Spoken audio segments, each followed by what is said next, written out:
देख रहे हिंदी कहानी। मजेदार कहानियों के लिए हमारे साथ जुड़ने और चैनल को सब्सक्राइब करें।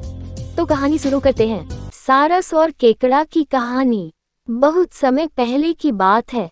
एक घने जंगल के बीचों बीच एक बहुत ही सुंदर झील थी। उस झील में बहुत सारी मछलियां और एक केकड़ा भी रहता था। वो सब बहुत खुशी से मिलजुल कर रहते थे। लेकिन हर रोज उस झील के किनारे एक सारस आकर मछलियां पकड़कर अपना पेट पूजा करता था। जब भी सारस झील किनारे आ पहुंचता तब सारे मछलियों के बीच भागा दौड़ी शुरू हो जाता था। ऐसे दिन बीतता गया। धीरे धीरे सारस बूढ़ा और कमजोर होने लगा। पहले की तरह वह शिकार भी नहीं कर पा रहा था।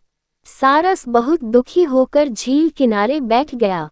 सारस का ये हाल देखकर झील की मछलियां बहुत खुश हुई। सारे मछली सारस के सामने तैरने लगे, पर सारस ने उन्हें कुछ नहीं किया, सिर्फ बैठा रहा। ऐसे कुछ और दिन बीत गए। सारस को ऐसे एक जगह बैठा हुआ देखकर केकड़ा सारस के पास आया और पूछा, भाई, 2-3 दिन से देख रहा हूँ तुम यहाँ चुपचाप बैठे हो, एक भी मछली नहीं पकड़ा, खाना भी नहीं खाया, क्या बात है? केकड़े की बात सुनकर सारस फुट फुट कर रोने लगा।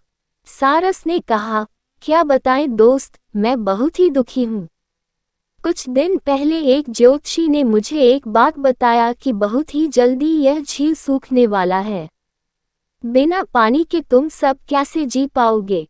तुम सब मर जाओगे। तुम लोगों की मुझे बहुत चिंता हो रहा है, इसलिए मैंने खाना पीना छोड़ दिया।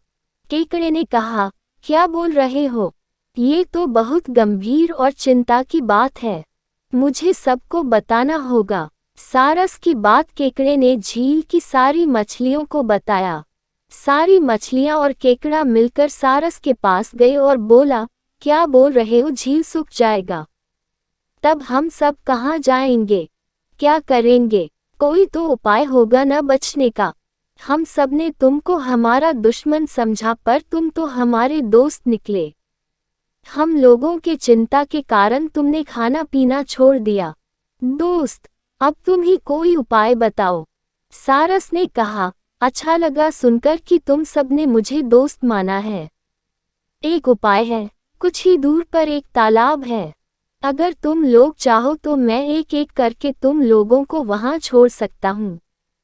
सारे मछली मान गए और कहा, ठीक है, ठीक है। तालाब में पहुंचाने के लिए अगले दिन से सारस एक एक मछली को अपने चोंच पर लेकर जाना शुरू किया। ऐसे कुछ दिन बाद केकड़े की बारी आई। सारस केकड़े को लेकर रवाना हुआ। कुछ दूर जाने के बाद केकड़े ने सारस को पूछा, भाई, ये तालाब और कितना दूर है? केकड़े की बात सुनकर सारस हंसने लगा और कहने लगा, तालाब? कैसा तालाब? यहाँ कोई तालाब नहीं है। मैं तो खाने के लिए तुम सबको यहाँ लेकर आ रहा हूँ। इतने दिनों से मछली खा खा कर बोर हो गया हूँ। आज बहुत मजा आएगा तुमको खाकर। आसपास देखो, तुम्हारे सारे दोस्त की हड्डियाँ। अब तुम्हारी बारी है। ये बोलकर सारस एक बड़े से पत्थर पर आकर आ बैठा। सारस की बात सुनकर केकड़ा बहुत गुस्सा हो गया और अपने आप को बचाने के लिए अपने दोनों हाथों से सारस का गला दबा दिया और कुछ देर बाद सारस मर गया। फिर केकड़ा अकेले झील वापस आ गया और बाकी मछलियों को सारस के चाल के बारे में बोला और कैसे उसने सारस को मार डाला ये भी बताया। सारे मछली बहुत खुश हुए और निश्चिंत होकर रहने लगे। इस कहानी से हमें ये सीख मिलती है कि हमें हर काम सोच समझ कर करना चाहिए और किसी की बातों में नहीं आना चाहिए।